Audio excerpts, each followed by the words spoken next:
Hello guys, welcome to my channel. আজকে আমি কচুটাকে ভালো করে কেটে ধুয়ে নিয়েছি। বসিয়ে তাতে জল দিয়ে দেব। জলটা গরম হলেই আমি তাতে কচুটা দিয়ে দিলাম, আর এতে 1 চামচ মতন নুন দিয়ে দিলাম। এবার ভালো করে সিদ্ধ হতে দেব। মিক্সিং বোল নিলাম, তাতে 10-12টা রসুন আর 3টে কাঁচা লঙ্কা মিক্সিং বলে দিয়ে দিলাম।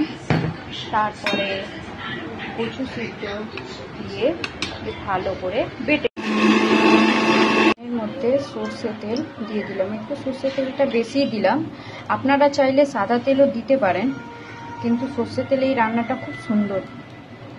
কাঁচা লঙ্কা কুচি দিয়ে দিলাম।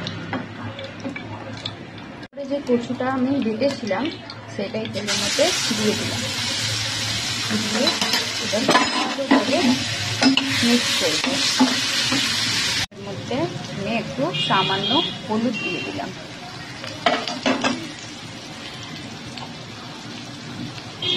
এক চামচের মতো নুন। নামানোর টাইমে কচু বাটাতে একটু কাঁচা সর্ষে তেল দিয়ে এটাকে সার্ভ করুন। বন্ধুরা, গরম ভাতের সাথে কচু বাটা খুবই সুন্দর।